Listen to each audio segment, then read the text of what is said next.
বললাম তো আমি জানি না আমার গতি কখন থাকবে, আমি আজকেও জানি না কালকে নামতে হবে কিনা আমার। So how can I manage to think যে আমি হচ্ছে যে এইটা করব, এটা অন্তত হবে। সাংবাদিকতা সুরক্ষা আইনটা যে কোনো মূল্যে আমরা করব। আমি যাওয়ার পর যিনি আসবেন ওনাকেও আমি বলবো, বা আপনাদেরও বলার সুযোগ আছে। আমার দায়িত্ব গ্রহণের সময় হচ্ছে যে 28 ফেব্রুয়ারি মার্চ মাসে, তখন হচ্ছে পুরোটা রমজান মাস, এবং এরপরে এই রাষ্ট্রে বন্ধ ছিল শুধুমাত্র 30 দিন, মানে রমজান মাসের পরে আরও বন্ধ ছিল 30 দিন। 2 মাস আমার চলে গেছে জাস্ট দিস এটার ভিতর দিয়ে, এবং গত 2 মাস ধরে আমি অনিশ্চয়তার ভিতরে আছি যে আমি কখন নামিয়ে যাব। ঠিক আছে, মানে আমি কখন নামবো এটা আমি জানি না। হ্যাঁ, সো এবং এই মে মাসের আন্দোলন আপনারা দেখছেন। আপনি যখন বন্ধের কথা বললেন, একটা ধারণা ইতিমধ্যে প্রতিষ্ঠিত হয়েছে যে এই সরকার ছুটি ছাটার ব্যাপারে সবচেয়ে উদার, মানে সবাই হ্যাপি, বিশেষ করে যারা ছুটি চায়। না, এটা তো একটু নাগরিকদের ওই ঈদের ছুটিগুলো একসাথে দেওয়া হচ্ছে। যেমন দুর্গাপূজার ছুটি গত বছর আমরা একদিন বাড়িয়ে দিলাম, এবারও একদিন বাড়িয়ে দেওয়ার কারণে দেখা যাচ্ছে 4 দিন একটানা ছুটি পাওয়া যাচ্ছে।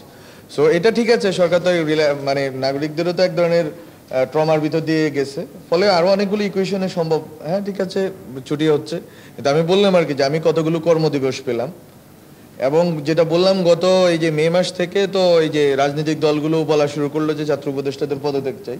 হ্যাঁ, যে একেবারে আরো কি কি স্লোগান, বিশ্রী স্লোগান, এই যে এখানে বসে, এবং আমার বাসা থেকে আমি শুনতে পাচ্ছিলাম যে স্লোগান হচ্ছে, ওটা কাছেই যে হাইকোর্টের বিচারপতির বাসভবনের পাশে।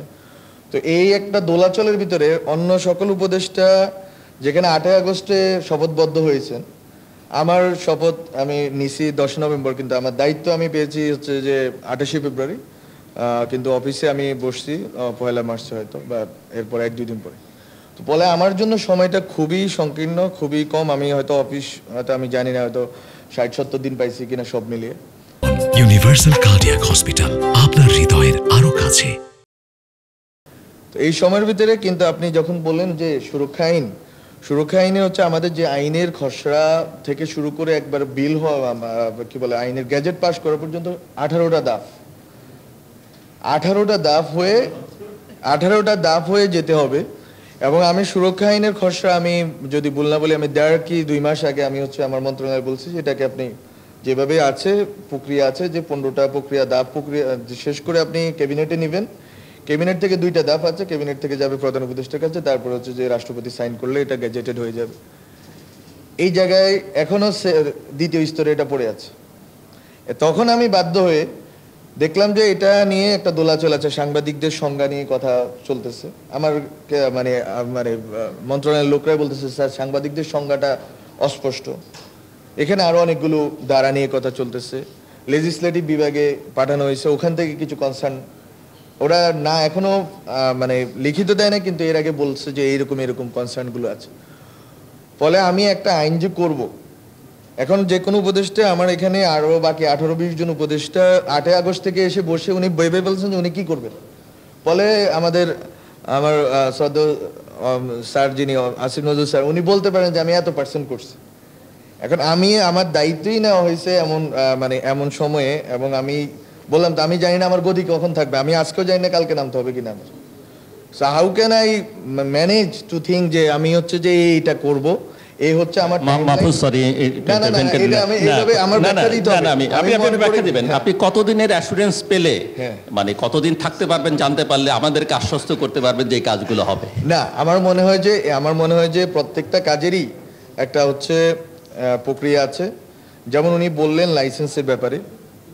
লাইসেন্সের ব্যাপারে সরকারের নীতিমালাটা কি, এটা নিয়ে গত 2 মাস ধরে মন্ত্রী পরিষদের ভিতরে একটা ছায়া কমিটি মিটিংয়ে বসতেছে। 2টা মিটিং আমি মাত্র পাইছি, কারণ আমি 5 জন উপদেষ্টাকে একসাথে পেতে হবে। মাত্র 2টা মিটিং আমি করতে পারছি। So I can not decide on my own, কারণ ওটা মন্ত্রী পরিষদের যে কমিটি ওনারা ঠিক করবেন, ওনারা 5 জন মিলে ঠিক করবেন, ওনারা আমার সিনিয়র, ওনারা ঠিক করবেন যে এটা কি হবে কি হবে না। Then I will go for giving licence. So আমি তো এখানে আমি বললাম তো আমার এই যে মানে সীমাবদ্ধতাগুলো আছে, এটা তো আমি বাইরে বলতে পারি না। আজকে এই সুবাদে আমি বলে রাখলাম, কারণ আমার তো কালকে নামতে হবে, আমি জানি না আজকেও নামতে হইতে পারে। সো বিষয়টা হচ্ছে এখানে অন্য উপদেষ্টা যেখানে সার্টেন যে 15ই ফেব্রুয়ারি ইলেকশন পর্যন্ত উনি থাকবেন, আমি সার্টেন না যে আমি কতদিন পর্যন্ত থাকবো। এবং আমি সার্টেন হলে আমি আজকে, যেমন আমি বলি, নতুন কুড়ির হচ্ছে যে যখন আমি শুরু করলাম নতুন কুড়ির পুরো টাইমলাইন আমি ঠিক করলাম, আমি জানি না আমি নতুন কুড়িটা শেষ করে যেতে পারবো কিনা। সেটা আমি মনে করি যে সেটা রাজনৈতিক দলগুলো জানবে, এই জন্য রাজনৈতিক দলগুলোর মিটিংয়ে আমি আসলাম আর কি, এর আগের মিটিংয়ে আসিনি। সো এটা গুরুত্বপূর্ণ, রাজনৈতিক দলগুলো তো চাইতে হবে যে আসলে এখানে যেই বা যারা কাজ করতেছে ওরা কাজ করার ক্ষেত্রে ওনারা কিভাবে সহযোগিতা করতে পারবেন, ওনারা কিভাবে অবস্ট্রাক্ট করবেন না কাজগুলা, এবং আমাদেরকে কাজগুলো করতে দিবেন। আমার জন্য আমি মনে করি সাংবাদিকতা সুরক্ষা আইন এটা আমার জন্য করা পসিবল। এটা 1 মাস 2 মাসের বিষয় না, যদি আমি কালকেও নেমে যাই, আমি কাজটা শুরু করে দিয়ে গেছি এবং আমার কনসালটেশনগুলো চলতেছে, এটা হয়ে যাবে। এটা আমি চাই এই সরকারের মধ্যে, এই সরকারের সময়ের সীমার মধ্যে হবে, এবং হয়তো কামাল ভাইরা যে প্রস্তাব দিচ্ছে এটা থেকে কিছুটা আলাদা হবে, কিছু কম বেশ হবে, এটা কোনো আমি মনে করি ওনাদের কোনো আপত্তি আছে। ওনারাও একটা কনসালটেশনের ভিতর দিয়ে এখানে আসছেন, আমরা তারপরে একটা ওয়াইডার কনসালটেশনের জন্য একটু আগে স্যার আমাকে বললেন যে আপনারা আমাকেও পাঠান। আমি বলছি স্যার আপনি আমাকে মেসেজ করেন কাকে কাকে পাঠাইতে হবে, আমি পাঠাই দিচ্ছি। আমরা তো চাই যে সবার থেকে নিয়ে আমরা একটা করে দিয়ে যাই। এটা 3 পৃষ্ঠা 4 পৃষ্ঠার মাত্র একটা আইন, কিন্তু প্রক্রিয়াটা 2-3 মাসের। তো আমার কাছে 2-3 মাস হয়তো নাই, কিন্তু আমরা শুরু করে দিয়ে যাব, 2-3 মাসের ভিতরে এটা হয়ে যাবে। এটা অন্তত হবে। সাংবাদিকতা সুরক্ষা আইনটা যে কোনো মূল্যে আমরা করব। আমি যাওয়ার পর যিনি আসবেন ওনাকেও আমি বলবো, বা আপনাদেরও বলার সুযোগ আছে, এটা যে কোনো মূল্যে হবে।